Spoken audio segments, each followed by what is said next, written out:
La cadena Democracia presenta Controversia. Estamos retomando con fuerza, cumpliendo las metas previstas. Hay que actuar con la fuerza que se necesita. Controversia. Sería un subsidio directo al consumidor. Una zona de seguridad del Estado. Controversia. Temas relevantes analizados a profundidad. Controversia. Con Miguel Rivadeneira. Comenzamos.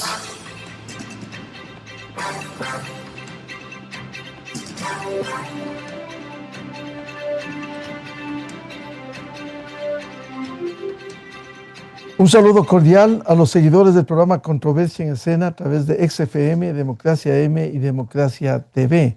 También saludamos a quienes nos siguen en la provincia de Imbabura a través de Radio Ritmo FM 103.5. Hoy, al cierre de este año 2025, queremos analizar y evaluar la política internacional, los desafíos en la región en medio de los conflictos armados, cambios de gobierno, las acciones que cumplen los Estados Unidos y también las perspectivas para el 2026. América Latina y el mundo ha tenido nuevos conflictos este año. Ha persistido la invasión de Rusia a Ucrania, nuevos gobiernos en la región, la crisis en el Caribe, Estados Unidos y su presencia militar contra la dictadura de Venezuela que mantiene la tensión en la región. Con estos antecedentes quiero dar la bienvenida a los invitados de hoy, a la doctora Stephanie Macías, analista e integrante del Buró Estratégico, el licenciado Jorge Ortiz García, periodista, escritor e internacionalista, y el doctor Esteban Santos, jurista internacionalista y decano en la Universidad de los Hemisferios. Bienvenida, bienvenidos. ¿Cómo podríamos evaluar al inicio de este programa, doctora Stephanie Macías, lo que ha representado este 2025 y estas amenazas, estos conflictos que se está viviendo en la región y en el mundo? Muy buen día. Hola, buenos días. Qué gusto compartir el panel, Esteban, Jorge. Buenos días. Definitivamente el mundo en el 2025 hubo más conflicto y menos estabilidad. Los principales centros de estudio y diagnóstico hablan sobre cómo el año 2025 tuvo mayor nivel de conflictividad global desde la Guerra Fría. Y solo para compartir ciertos datos, Armed Conflict Location habla de que el 2025 se identificó más de 200.000 eventos violentos a nivel mundial. Más del 30% de la población hoy vive en países afectados por conflictos armados o conflictos políticos con violencia sostenida. Stockholm International habla de que el gasto militar superó 2.4 millones el nivel más alto registrado en la historia. Esto nos habla de el mundo que entra en el 2026 con actores más armados, más fragmentados y con menor capacidad para, de alguna manera, tener una mediación internacional. Y desde la perspectiva latinoamericana, estamos hablando de Estados Unidos y cómo es su decisión y reagendar a Latinoamérica dentro de sus prioridades en cuanto a narcotráfico, migración y evitar la influencia de China y Rusia en la región, ha generado que América Latina hoy esté en el foco y una de las prioridades en la agenda. Y no podemos dejar de mencionar lo que está sucediendo en Venezuela y en Chile. Definitivamente vienen grandes retos para la democracia en el 2026. Bienvenido al licenciado Jorge Ortiz García. Jorge, desde tu óptica, ¿cómo has visto este 2025 en medio de estos conflictos, confrontaciones y nuevos gobiernos también en la región? Buen día. Buenos días, Miguel. Gracias, Stephanie y Esteban. Buenos días.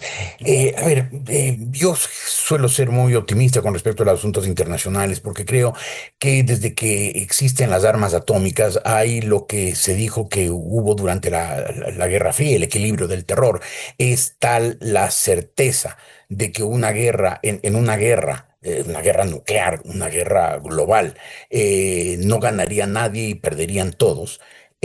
pues que los países que tienen armas atómicas, o sea, los países que tienen capacidad de participar en una guerra global, en una guerra entre las grandes potencias, siempre se van a abstener. Lo hicieron durante la Guerra Fría, pese a que en esos 40 años, desde 1949 hasta 1989, hubo enormes conflictos y momentos de roces extraordinarios en que parecía que la tensión no tenía ninguna válvula de escape y que se iba a desembocar en una guerra, y no ocurrió. Sin embargo, Miguel, este año es el primer año en que siento que las cosas se deterioraron, se salieron de rumbo, y que por primera vez creo que hay la posibilidad, no la probabilidad todavía, pero sí la posibilidad de que todas estas tensiones internacionales que están evidentemente al alza desemboquen en una guerra. Un gasto global en armas en un solo año de 680.000 millones de dólares. Esto significa prácticamente 2.000 millones de dólares por día en gasto de armas. Es una cifra que solo se explica porque los países que están armándose, la inmensa mayoría, sienten que hay tal vez la inevitabilidad de una guerra y que por lo tanto hay que armarse. Por eso han llegado a hacer gastos presupuestarios muy significativos de Alemania, que ha tenido desde 1945 y desde la creación de la República Federal de Alemania en 1949 una política irrompiblemente pacifista, en que incluso cometió el error, por ejemplo, de desactivar sus plantas nucleares. Este año creó un fondo especial de 100.000 millones de dólares, perdón, de 1 millón de millones de dólares, 800.000 millones de euros, para rearmarse en los próximos 10 años. Alemania, lo que están haciendo Rusia, lo que está haciendo China, lo que está haciendo los Estados Unidos es evidente. Las dos grandes empresas de armas rusas tuvieron crecimientos, ambas, digamos, en conjunto del 5,9%. China tuvo problemas, sus fábricas de armas cayeron en problemas de corrupción, están siendo intervenidas, y por eso quizás hubo una desaceleración del ritmo de rearme de China. No obstante el despliegue de fuerza que hizo en septiembre con ese gran desfile militar en que le dijeron al mundo: estamos listos para lo que sea, ya somos una potencia imperial. Y los Estados Unidos con Donald Trump ayer nomás anunció el rearme, la reequipación de la Marina con un gasto extraordinario. Y yo creo que un gasto de esta naturaleza solo lo hacen los países cuando sienten que el peligro de la guerra es cercano, que no es simplemente un peligro lejano, como siempre hay en las confrontaciones por el poder militar. Tucídides, el gran historiador de la guerra del Peloponeso, año 431 a.C., la guerra entre Atenas y Esparta, él dijo pues que cuando hay una potencia ascendente que desafía a la potencia establecida, hegemónica, en ese caso era Atenas, desafiada por Esparta, es inevitable la guerra. A lo largo de la historia ha habido 16 episodios en que a eso se le llamó la trampa de Tucídides. Hubo 16 episodios en los cuales una potencia ascendente desafiaba el poder hegemónico. De esos 16 conflictos, 12 terminaron en guerra. Por suerte, el más cercano desafío, que fue la Guerra Fría, el desafío al poder, la supremacía de los Estados Unidos, no terminó en una guerra. Pero hoy parecería que la trampa de Tucídides vuelve a plantearse, ¿no? Hay unas potencias ascendentes, en este caso China, que desafía un establishment anglo-británico, muy claramente consolidado desde hace 80 años, desde el fin de la Segunda Guerra Mundial en 1945. Y parecería pues que hoy las tensiones son grandes, además de que siento que los tres líderes que pueden desencadenar una guerra global, Xi Jinping de la China, Vladimir Putin de Rusia y sobre todo Donald Trump de los Estados Unidos, no son líderes confiables. No son líderes confiables, especialmente Trump y Putin. Son personas que tienen su característica, es una característica de no ceder, de no conceder, de no negociar, de no dar pasos atrás, de no entender que las relaciones del poder mundial tienen que gestionarse con prudencia. Y me temo que esa crisis que está viviendo el mundo de los grandes liderazgos y que se manifiesta sobre todo en el liderazgo de las tres grandes potencias, podría ser un elemento adicional a los peligros geopolíticos que están en auge, que están avanzando en los últimos años y que este 2025, pues yo diría que se precipitaron. Jorge, solo un apunte antes de darle la palabra al doctor Esteban Santos. ¿Y quién paga esa factura enorme de miles de millones de dólares y de euros para armarse y para una guerra?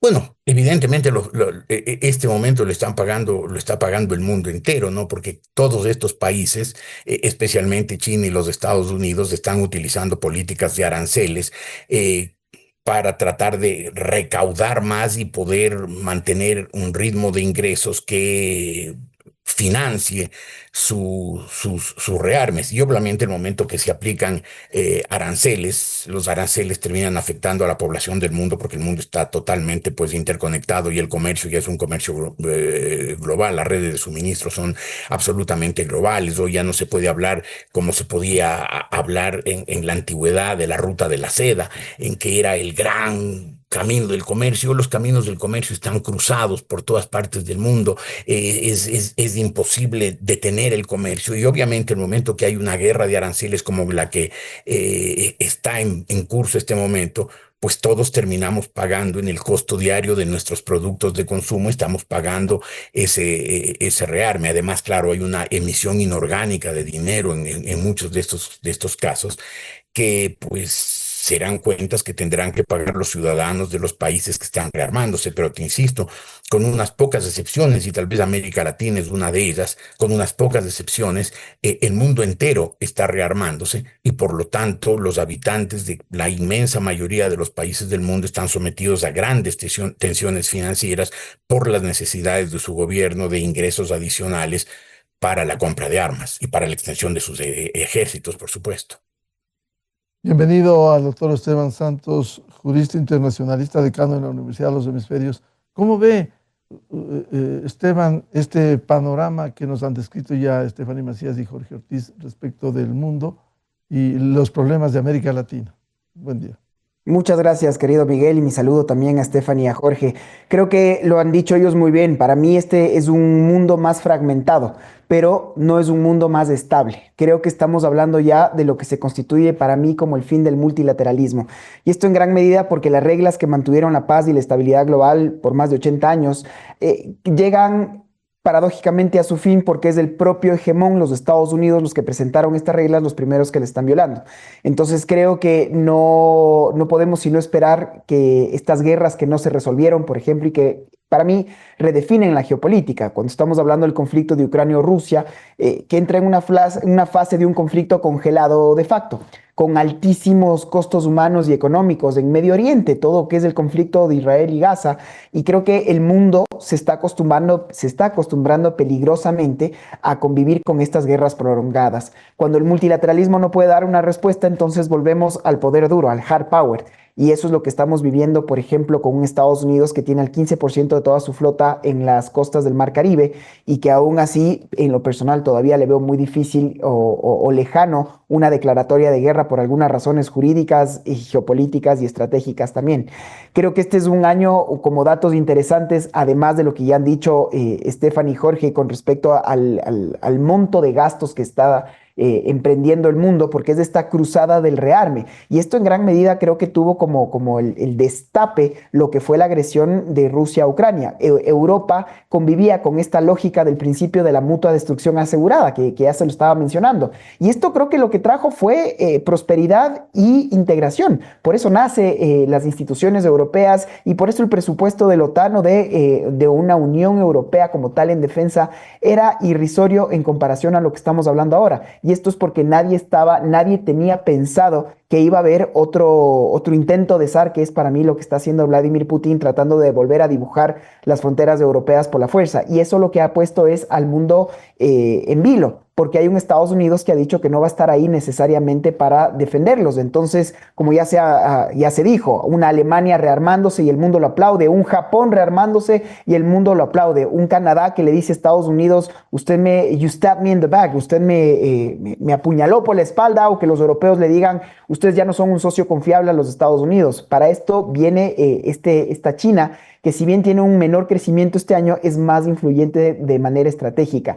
Hay más de 100 millones de personas, querido Miguel, en este 2025 que han sido desplazadas forzosamente a nivel global. Y creo que este es un dato realmente inquietante. Por último, le diría que hay un auge de los autoritarismos que para mí, y estos datos que daba Latinobarómetro me parecieron muy interesantes, sobre todo de una población entre 20 y 30 años que no tendrían un problema en vivir y se cita en el estudio en una dictadura o en un gobierno autoritario. Primero porque no conocen de historia, no conocen del pasado, pero sobre todo porque más que hablar de izquierdas o derechas, lo que les interesa es un Estado que logre darles sus tres necesidades más básicas, que es seguridad, que es salud y que es trabajo, empleo. Si es que se logra dar esto, no tendrían problema, insisto, en tener un régimen autoritario, y eso es lo que creo que estamos viviendo en muchos países de la región. Creo que el socialismo del siglo XXI está viviendo sus peores horas, ojalá así sea y que termine de desaparecer. Y concluyo diciéndole que antes de que creo que ver el desenlace de lo que pueda pasar en Venezuela, hay un país del que no se está hablando lo suficiente que para mí podría incluso caer antes, que es la isla de Cuba, por todo el desastre que terminó siendo las políticas comunistas en la isla. Creo que hasta ahí le doy una primera visión sobre el panorama en el 2025. Doctora Stephanie Macías, en medio de este entorno que se vive de violencia, ¿cómo ve América Latina? Por un lado, la posición amenazante en el Caribe de Estados Unidos y por otro, nuevos gobiernos. Este año cambió Bolivia, que fue hacia la derecha, cambió Chile, Argentina se consolidó con Milei, es decir, hay un nuevo panorama, ¿se podría calificar? Sí, a lo largo de los años siempre se habló que los principales retos de Latinoamérica eran las profundas diferencias, la inequidad, temas sociales. Los gobiernos mantenían una deuda con la sociedad en temas de salud, de educación. ¿Qué es lo que sucede hoy? Hoy Latinoamérica tiene un enemigo común, que es el narcotráfico y la violencia. Inclusive en Chile, cuando por muchos años, a pesar de los péndulos entre la derecha y la izquierda, se hablaba mucho de democracia y dictadura, el candidato apoya a las dictaduras, el candidato apoya a la democracia. Hoy la campaña se basó en orden y seguridad. En Chile, cuando analizas los focus groups y las encuestas, encuentras algo interesante, que es que el Chile que todos conocíamos, si bien es cierto, sus números macro y la economía siguen estando bien, de hecho la inflación quieren llegar a 3%, se calcula que la economía subirá más o menos 2.5 puntos. ¿Qué es lo que sucede? En la campaña se reacciona la ciudadanía y se da cuenta que la inseguridad y el narcotráfico es su enemigo. En la parte norte de Chile hay muchísimo narcotráfico. ¿Y por qué lo menciono? Porque hoy no solo luchar contra la inequidad, contra temas de alfabetización digital para Latinoamérica, en temas de educación, hoy tenemos un enemigo común. Y ese enemigo común también es el enemigo común de Estados Unidos. Y con esto y una agenda alineada, vemos mucho más influencia de Estados Unidos en la región, primero porque lo están priorizando y dos porque las necesidades son puntuales. Cuando hablamos de la parte de la tendencia de la derecha, como es Bolivia, como lo es hoy día Centroamérica, y lo más probable es, de acuerdo a los estudios, se habla de una probabilidad de Colombia yéndose hacia la derecha, estamos hablando de una Latinoamérica alineada, pero con la obligación de hacer lo que los americanos le dicen el due diligence, hacer la tarea bien hecha, de identificar no solo cuál es tu agenda, sino cómo se va a trabajar en conjunto hacia este enemigo común que es el narcotráfico, los carteles y la delincuencia. Pero con esto tenemos un tema adicional, que es la migración. 7.9 millones de venezolanos salieron de Venezuela y se calcula que el 30% de ellos está entre Ecuador, Perú y Colombia. Y esto representa una carga no solo para los países que los reciben, sino para ellos en el tema migratorio y, por supuesto, tema social. Y solo para agregar y terminar con algo, uno de los grandes retos también va a ser, como Latinoamérica, no solo alinearnos, sino comenzar a identificar. La guerra hoy no solo es de territorio, no es un territorio físico, sino digital. Las guerras hoy son híbridas. Miren lo que está pasando con el tema de la desinformación en la guerra con Ucrania y Rusia, la desinformación que China está generando con sus organismos digitales con Estados Unidos. Y hoy esa guerra digital y esa guerra híbrida también la vamos a encontrar en Latinoamérica. La desinformación y la proliferación de contenidos con inteligencia artificial para manipular la opinión pública también será uno de los grandes retos del 2026. Jorge Ortiz, ¿cómo ve el panorama en estas condiciones en América Latina especialmente, con estos hechos como la presencia militar en el Caribe de las Fuerzas Armadas y los militares americanos frente a Venezuela, que le tienen totalmente bloqueado, y también los cambios de gobierno? La derecha ha ganado espacio y el socialismo del siglo XXI de alguna manera se ha ido sepultando. A ver, Miguel, yo no veo una tendencia, ¿no? He oído mucha gente que considera que hay un giro hacia la derecha, que el socialismo del siglo XXI y las otras tendencias similares, vinculadas, digamos, cuya matriz, lejanos, cercanas del marxismo-leninismo, está en retroceso. Yo no veo una tendencia. Sí, en la Argentina hay un régimen liberal, pero en el Brasil está gobernando la izquierda y probablemente vuelva a gobernar. En Chile ganó la derecha con José Antonio Kast, pero en el Uruguay ganó el Uruguay con Yamandu Orsi. Quisiera que Stephanie acierte cuando dice que hay, o que tengo un dato certero. Me encantaría saber que en realidad en Colombia no va a repetir el petrismo, pero hay el temor de que en Colombia regrese también la izquierda. Las elecciones en el Perú en el segundo trimestre del próximo año son absolutamente inciertas, podría ganar cualquiera, son monedas al aire. Y si bien en el Ecuador, en el Paraguay y en Bolivia hay gobiernos más del centro hacia la derecha y tienen un horizonte más bien amplio, no siento que haya una tendencia clara en América Latina. El caso de Venezuela, a mí me parece que podría terminar la bala saliendo por cualquier lado. O sea, el tiro puede salir por la culata, porque yo no sé qué vaya a hacer el presidente Donald Trump. Es un hombre volátil, errático, no es un hombre que tenga sus ideas muy claras, a pesar de que tiene alrededor un entorno de neocons muy claramente definidos en sus líneas estratégicas.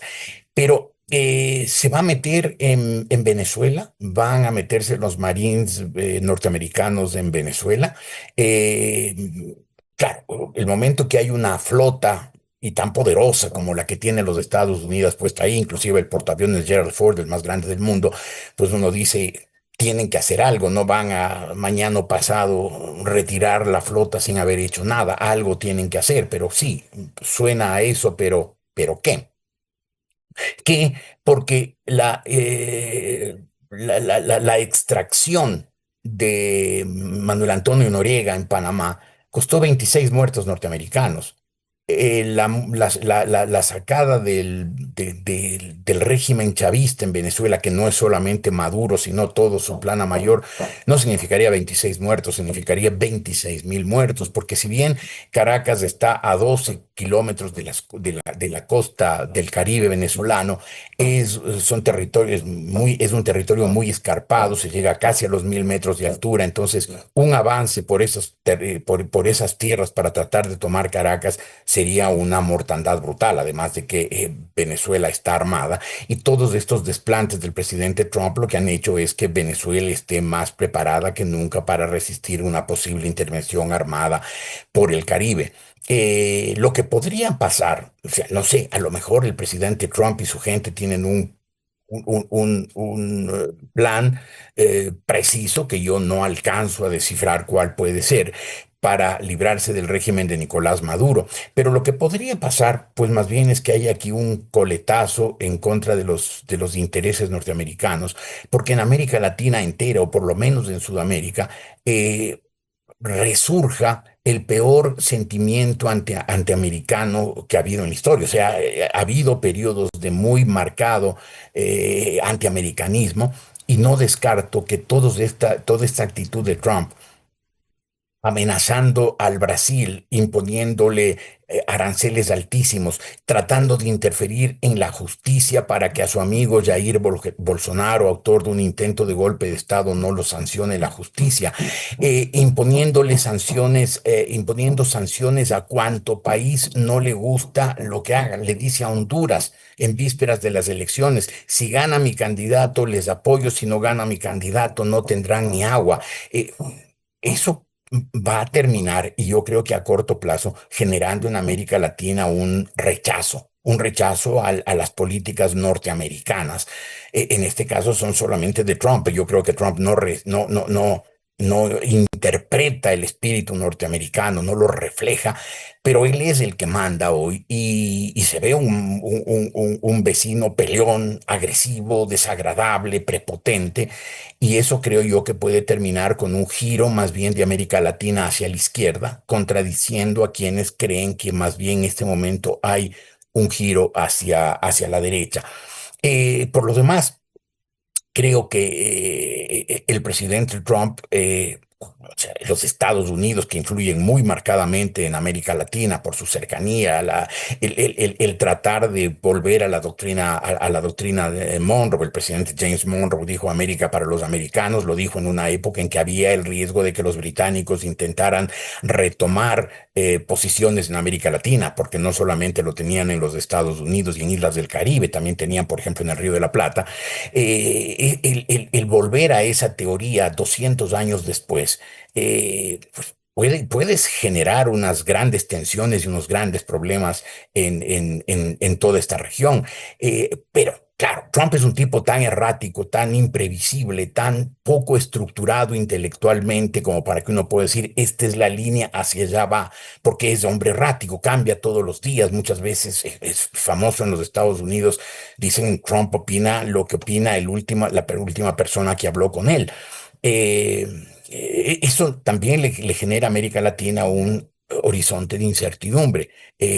¿En qué medida los Estados Unidos adoptarán una política intervencionista, prepotente, que pueda afectar el desarrollo democrático de estos países y su prosperidad económica? ¿Y en qué medida más bien el apoyo norteamericano a los países que siente que tiene gobiernos cercanos pueda ayudarnos a lograr prosperidad? El Ecuador sería uno de ellos.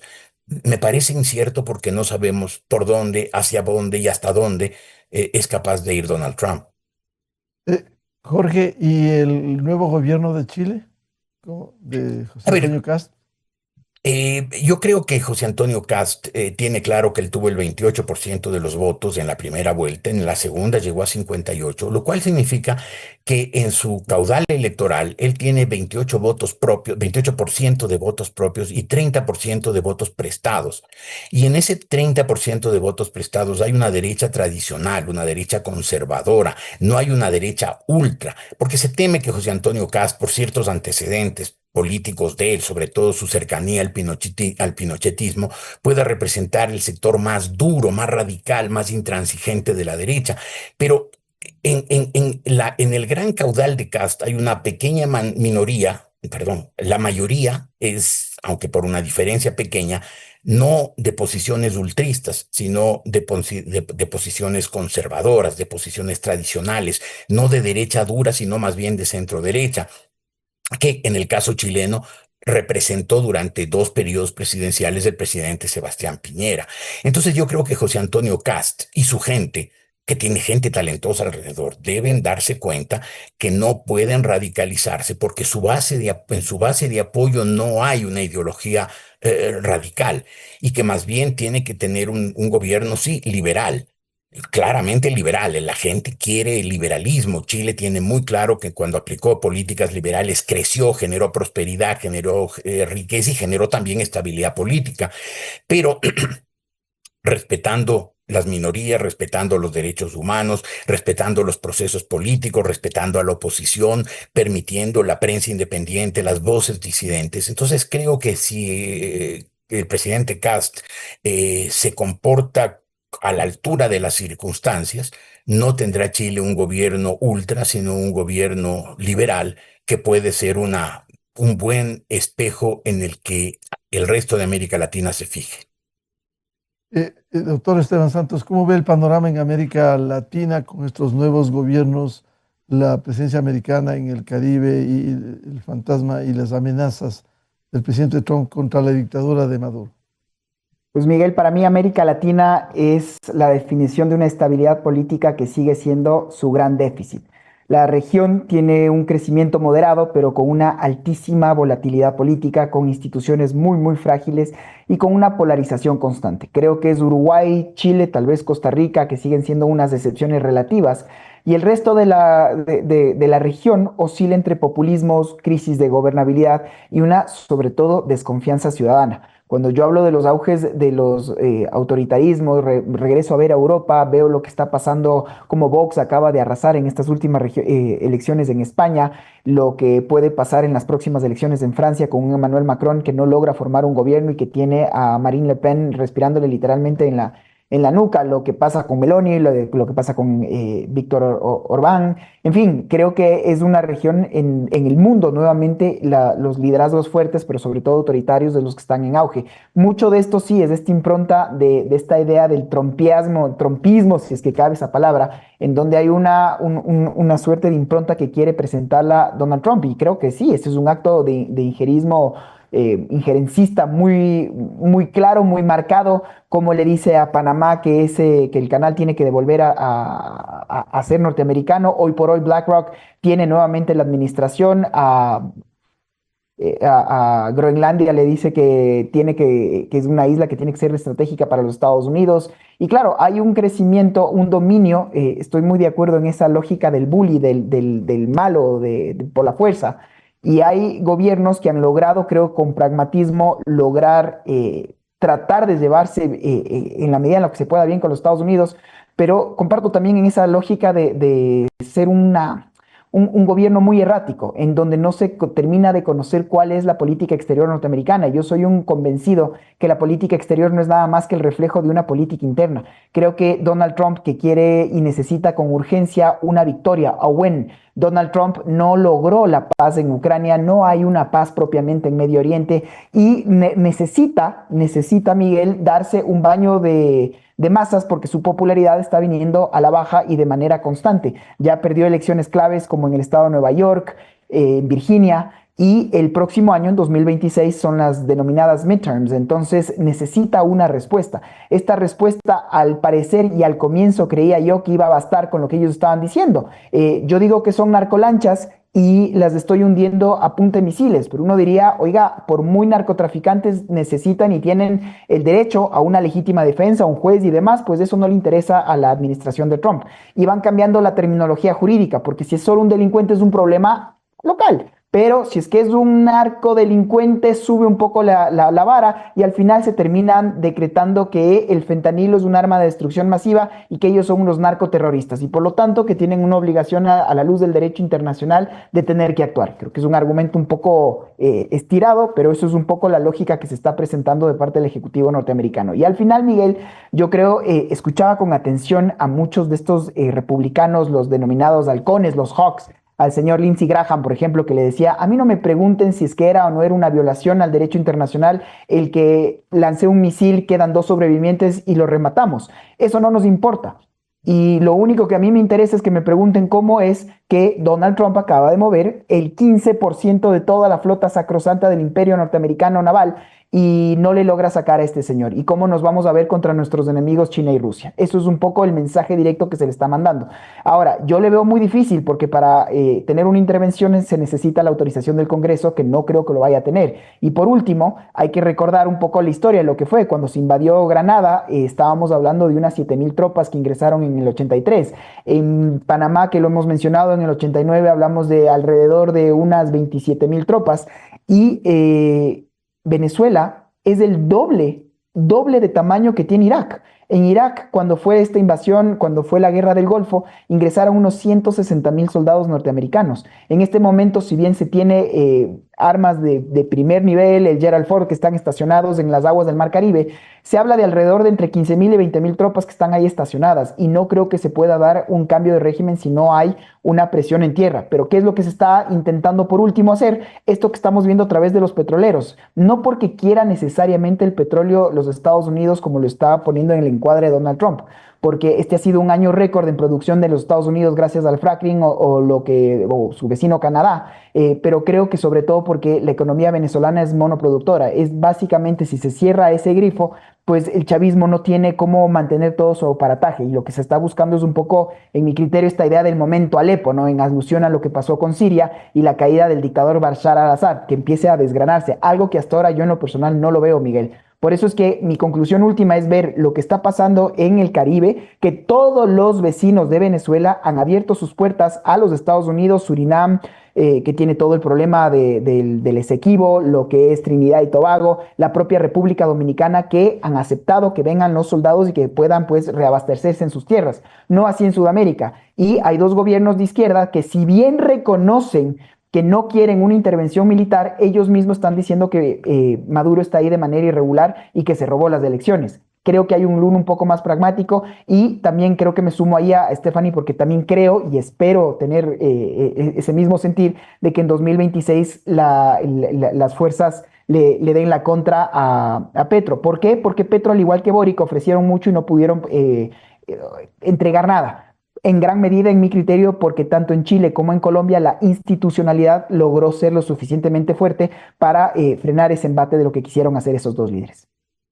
Doctora Stephanie Macías, en este contexto, el papel de los organismos regionales, ¿cuál ha sido cuando hay una división, especialmente en las posiciones frente a problemas como el de Venezuela, propia Colombia, que el próximo año irá a elecciones, y los cambios de gobierno en el centro de América Latina? Ha sido muy débil. Y de hecho, cuando los líderes mundiales no le dan la legitimidad o no le dan el peso necesario a los organismos multilaterales, que son los que han solido ser quienes son los que tienden los puentes para no solo construir el diálogo, sino para reconstruirlo cuando ha sido destruido, nos ponemos en una especie de coyuntura en la cual dices, ¿y ahora quién? ¿Quién nos va a salvar? ¿Quién va a poder generar esta especie de diálogo? Vimos cómo en la campaña Trump se refería a la OTAN. Hoy ya las relaciones han mejorado, pero hoy día vemos, y lo decía Jorge al inicio, cómo Europa también está viendo y analizando su plan A, B y C con respecto a Estados Unidos, que especialmente en el caso de Inglaterra, que ha sido su aliado estratégico, histórico, natural, y hoy lo ven con unos ojos de zozobra diciendo sí, pero en cualquier momento te nos puedes virar. Y con esto genera una necesidad de volver a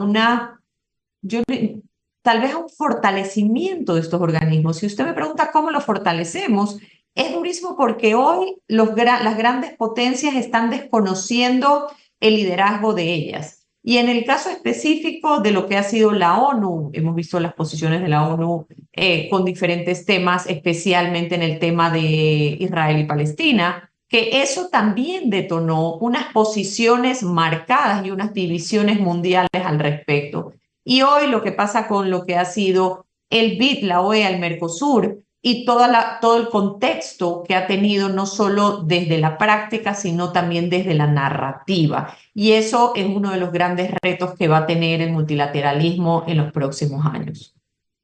Doctor Stephanie Macías, ahora con este entorno hay problemas serios que rebasan la situación de un país, como es el narcotráfico, la minería ilegal, la narcopolítica, que están incidiendo en el mundo, primero con el cultivo en países como Colombia o Perú, y segundo, países que exportan desde su territorio, como el caso ecuatoriano.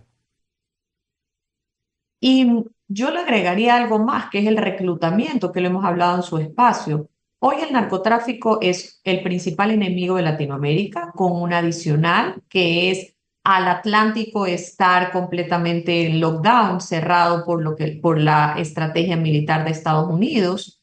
Ecuador está haciendo una especie de embudo para sacar toda la producción de droga que salía por esas costas. Hoy Ecuador tiene una carga adicional. En el caso del narcotráfico, no solo es la narcopolítica, sino lo que decía, el reclutamiento de jóvenes en la Sierra Centro, en el Oriente. Cada vez más estamos viendo el reclutamiento de jóvenes para ello. Y con esto volvemos yo quiero copiar a Jorge Ortiz que decía, sí me gusta que de alguna manera anhelar, esperar y ser positivo sobre las políticas internacionales. Yo sí quiero pensar que las generaciones futuras en Ecuador sí tienen solución y que no todos estarán vinculados al narcotráfico y a las GDOs. Pero hoy la data muestra que el reclutamiento es muy alto, las oportunidades para los jóvenes cada vez son menores y con ellos la factibilidad de que ellos sean presa fácil.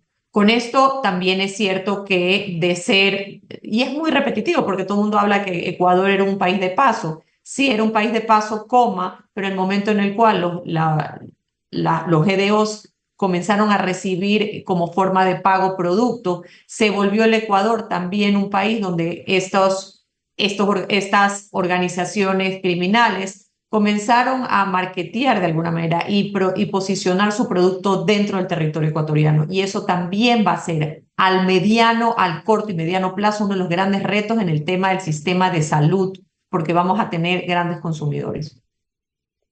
Jorge Ortiz, ¿cómo incide este problema del narcotráfico, la minería ilegal, la narcopolítica en países como el nuestro, en donde se ha evidenciado desde donde sale la droga hacia Estados Unidos o hacia el mundo? Pues incide profundamente, Miguel, y no solamente en el Ecuador o en este tipo de países, incide en el mundo entero. Es evidente que es un poder económico absolutamente gigantesco, con capacidad de penetrar y de corromper todas las instituciones, y ya estamos viendo jueces que son empleados de los narcotraficantes, periodistas que son empleados de los narcotraficantes, políticos aquí y en el mundo entero, y lamentablemente pues parecería que por ese mismo rumbo vamos. Si me permites, Miguel, yo quisiera decir que a mí algo me impactó en el año 2025 con respecto a la política internacional. No soy un experto en el narcotráfico, por lo tanto prefiero no seguir en un tema que conozco muy superficialmente. A mí me impactó mucho en el año 2025 el ocaso del poder blando. Hasta hace muy pocos meses, o tal vez un par de años, no sé, sería muy difícil precisar una fecha. Las grandes potencias recurrían mucho al poder blando. Ese fue el caso especialmente de los Estados Unidos, del profesor Joseph Nye, catedrático de la Universidad de Harvard, en 1990, acuñó ese término, el poder blando, que es la manera de conseguir objetivos estratégicos sin recurrir ni al poder económico ni al poder militar. Simplemente por eso que él llamaba que es el tercer ámbito del poder. Él decía, hay el poder militar, el poder económico, pero hay un tercer poder, un tercer ámbito del poder, que es esta atracción que puede tener una sociedad por sí sola, por ser como es. Durante muchos años, por ejemplo, la Unión Soviética, un país en el que la gente vivía pobremente, que tenía sistemas sanitarios insuficientes, donde el consumo era muy bajo, donde la vivienda era precaria. Sin embargo, la Unión Soviética durante muchos años representó al socialismo. Entonces, los millones o cientos de millones de personas en el mundo deslumbradas por la promesa del socialismo, de una sociedad fraternal, de una sociedad solidaria, sin competencia, porque en teoría sonaba muy bien, en la práctica funcionó muy mal, pero en teoría sonaba muy bien y hubo muchos cientos de millones de personas que se adscribieron anímicamente, de corazón, al socialismo, y quien la representaba era la Unión Soviética. Ese era su poder blando. Nosotros representamos el socialismo, la sociedad de mañana, la sociedad fraternal. Los Estados Unidos tuvo aún algo mayor. Los Estados Unidos representaban el país de las oportunidades, el país abierto, innovador, tolerante, con un estilo de vida atractivo, con una cultura interesante.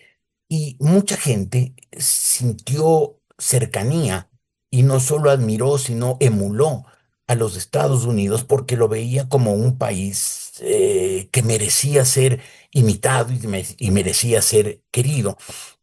Y claro, la democracia estadounidense encandiló al mundo, se volvió una referencia absolutamente mayoritaria en el mundo. Y los Estados Unidos, yo siempre cuento una anécdota y espero que no me la hayan oído ustedes y me digan, ya te oímos, ya no vuelvas por eso.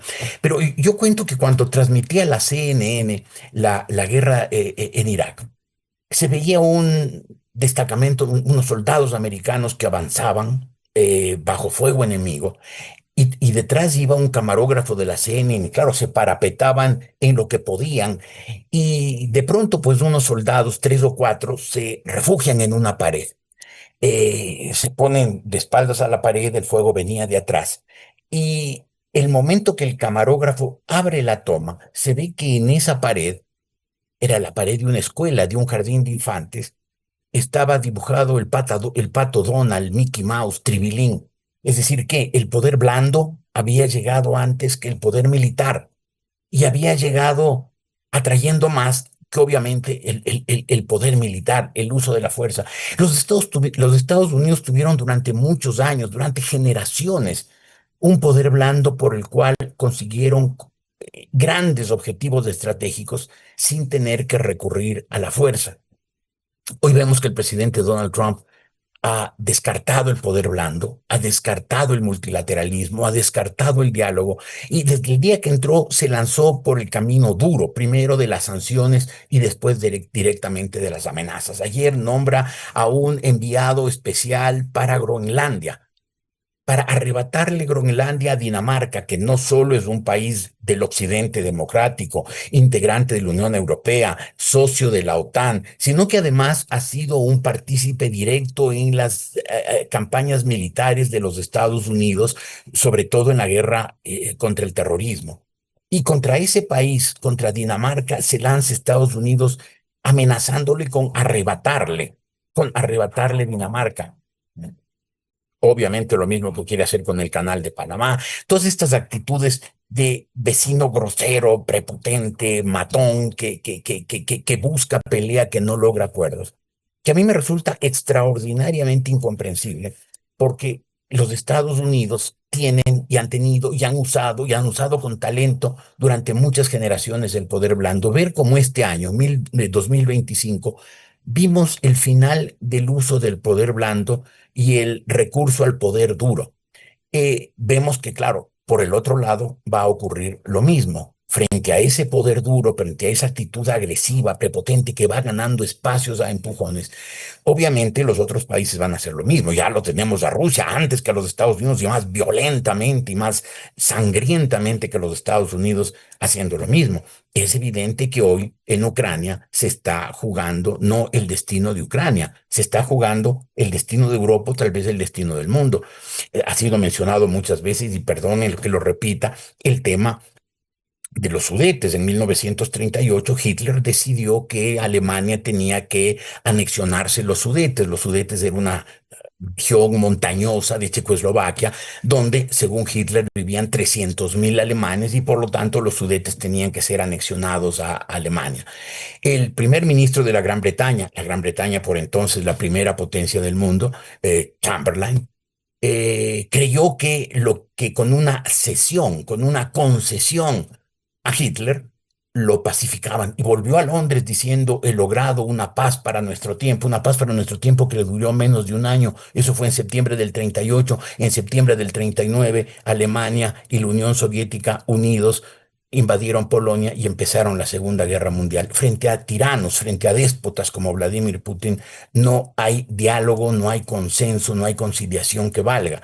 Por lo tanto, lo que está ocurriendo en Ucrania es un episodio previo a un gran conflicto, si es que los Estados Unidos, el Occidente en general, obviamente Europa, no sostienen a Ucrania y Putin termina tragándose Ucrania. Y los Estados Unidos siguen con esa actitud actual de rechazar el poder blando, de apertrecharse, de cerrarse en sus fronteras, de volver de acentuar esta política maga, esta política aislacionista. pues veremos que el triunfo de Putin en Ucrania es solamente el paso previo para una ofensiva rusa en Europa, que posiblemente empezará con Polonia, con Moldavia, con los tres países bálticos, y que después probablemente no se detendrá. Los teóricos del proyecto expansionista ruso, los que hablan de Eurasia, dicen que Rusia tiene que ser un solo país que vaya de Dublín a Vladivostok, es decir, toda Europa. Doctor Esteban Santos, este tema que pesa en la región y en el mundo, la incidencia del narcotráfico en medio de conflictos armados como vive el Ecuador, la minería ilegal, la narcopolítica, ¿cómo están incidiendo y afectando en la estabilidad de la región? Y a eso le sumara también la migración, que creo que es otro de los temas que llegaron para quedarse. Creo que ya no son solo temas políticos, sino ya son temas humanitarios, aplican directamente en el tema seguridad, en la política interna, incluso en la diplomacia. Y creo que el 2025 ha demostrado que ningún país puede manejar estas coyunturas solas. Creo que se ha entendido finalmente que para mí lo que fue, por ejemplo, en el Ecuador, un principio muy mal utilizado de la soberanía. Y entonces, como éramos muy soberanos, decidimos no llevarnos con muchos de nuestros aliados nuestros intereses en la región. No queríamos cooperación de ningún tipo porque eso era visto como un entreguismo. Hoy se acaba de inaugurar un viceministerio de cooperación internacional, algo que pragmáticamente lo veo con muy buenos ojos. En la medida que el Ecuador pueda llevarse bien con Estados Unidos, pero que pueda llevarse también con la China o con Europa. Ahora, hay temas muy de fondo en esta pregunta que usted me hace, Miguel, porque fíjese cómo yo regresaba a ver lo que ha sido la evolución en mi país. Creo que el Ecuador ya nos quedó claro a todos que dejamos de ser ya esa isla de paz que alguna vez soñamos que éramos. En Chile acaba de ganar Kast con un discurso básicamente en donde lo único que les interesó al electorado chileno fue la migración y la seguridad. Y el discurso central era ver cómo era impensable que Chile pasó de 2 homicidios por cada 100.000 habitantes a 6, se ha triplicado. Y yo veía con pena cómo esto, claro, cifras envidiables, ¿no? Porque el Ecuador llegará a tener en el 2025 el año más sangriento de toda su historia, superando y con creces la barrera de las 50 muertes por cada 100.000 habitantes. Entonces, hay que entender que los grupos del crimen transnacional, de acuerdo a Forbes, son la cuarta industria que más mueven dinero en el planeta. Entonces, es suficiente dinero para comprar todo tipo de conciencias, desde jueces, fiscales, políticos, periodistas y todo lo que ya sabemos que nos terminó de explotar en la cara. Creo que el Ecuador tiene una obligación y la región sobre todo de entender la lógica del pragmatismo y de la cooperación. Eso solo se puede dar si es que entendemos los principios del pragmatismo, valga la reiterada en mi criterio. Veo que pasamos en un momento de sobreideologización en donde preferíamos estar con países que básicamente estaban alineados ideológicamente, pero no así nos daban, teníamos algo que tener, me explico de otra forma. No sé por qué nos tenemos que llevar mal con Irán o Bielorrusia, pero no sé si es que necesitemos una misión diplomática ya. Y veo con buenos ojos el que podamos abrir misiones diplomáticas en cambio en países del Medio Oriente o que, repito, con las principales potencias nos sigamos llevando en esta amistad en base a principios como tal. Finalmente, seguridad, migración y todo lo que tenga que ver con cooperación. Eso creo que es la agenda de lo que está marcada y creo que hay muchos líderes en la región que tienen esta visión en donde se acabe el proteccionismo. Vamos a verlo, porque la impronta de los Estados Unidos es completamente otra. Es pedirle al mundo que se abra, mientras la política norteamericana es a través de los aranceles. Nuevamente, creo que el Ecuador ha logrado firmar algunos acuerdos importantes y espero que el presidente de la República logre terminar de sincerar su discurso. Creo que el servicio exterior lo ha estado haciendo bien en la medida en la que se logren mostrar estos avances de política exterior. Y creo que esta es la parte más importante ahora, porque hay muchos cuestionamientos en torno a los viajes, las ausencias, y si es que esto no logra demostrarse a través de una política exterior y una política de Estado, pues terminaría disparando en contra. Así es que ojalá podamos tener las mejores relaciones. Muy difícil con nuestros vecinos actuales, digo, con la Colombia de Petro, mantener una agenda clara de seguridad y lo propio con un Perú que ha tenido, pues, primos hermanos nuestros, finalmente son 8 presidentes en 10 años. Vamos a ver, son años de cambios lo que se viene ahora en el 2026 y creo que también si es que hay estos objetivos país, porque el Ecuador tiene todavía una gobernabilidad a mediano plazo, que podamos poner los pilares de lo que esperamos sea esa lucha, como usted me ha preguntado, Miguel, con respecto a la inseguridad, con respecto al narcotráfico y la migración, que son tres temas que para mí finalmente terminan intercalándose. Un tema final que quiero plantearles a nuestra invitada e invitados, ¿cuál es, cómo ven el panorama para América Latina, para el mundo este 2026? De incertidumbre, doctor Stephanie Macías, ¿se va a profundizar los problemas? ¿Qué pudiera pasar en el Caribe, en las políticas de Estados Unidos en la región? El 71% de la población latinoamericana estuvo expuesto a algún tipo de violencia directa o indirectamente. Hemos mencionado a lo largo del programa de los principales no solo retos, sino de los enemigos comunes que tiene Latinoamérica: migración, violencia, narcotráfico, pero no estamos priorizando con pena, porque evidentemente hay la frase esa de que lo no sé qué es enemigo de lo perfecto. Si bien es cierto, hoy la inseguridad es lo que nos aqueja, no podemos dejar de lado la parte social. Educación y salud e inequidad sigue siendo en Latinoamérica uno de los principales retos, y cerrar esas brechas una de las principales necesidades de la sociedad. El gran reto hacia el 2026 no es solo elegir un nuevo rumbo, si este fuese, sino lograr que los estados vuelvan a ser funcionales, creíbles y capaces en un entorno regional cada vez más complejo. No solo necesitas recuperar control territorial, hablando de en los espacios donde especialmente la violencia está llegando, sino las capacidades institucionales, la generación de crecimiento y estabilidad. Y la fragilidad se vuelve estructural. Volvemos a que independientemente de quién gobierne, toda Latinoamérica está en peligro la institucionalidad. Hemos visto las cifras del Latinobarómetro, dependiendo de los países, pero más o menos los rangos están entre 40 y 60% de la ciudadanía. Los latinoamericanos están dispuestos a virar y ver al otro lado y recibir y aceptar gobiernos autoritarios si ellos resuelven sus preocupaciones y sus necesidades básicas. Entonces, hoy uno de los grandes retos es que no solo que haya tolerancia, que las voces minoritarias también sean escuchadas en todas las democracias, sino fortalecer la democracia para que el autoritarismo no avance con la justificación de que están resolviendo los problemas de la ciudadanía. Jorge Ortiz, ¿cómo ve el panorama 2026 en estas condiciones de incertidumbre, lo que sucede en la región, la situación en el Caribe y también en Europa, el tema Rusia-Ucrania?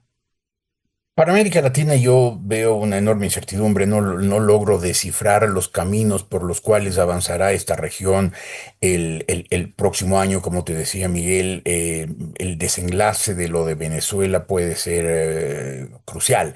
Si es que los Estados Unidos logran, que no lo veo claro, una salida del régimen chavista, un régimen que ha sido devastador para Venezuela, sin sangre, sin violencia, sin una guerra civil y menos aún sin una intervención militar, pues evidentemente los Estados Unidos se habrán anotado un gran punto que repercutirá positivamente en el avance de la democracia en América Latina, pero sin embargo esa ruta no la veo y más bien pues temo que eso termine en algún conflicto que más bien genere lo contrario, una sensación,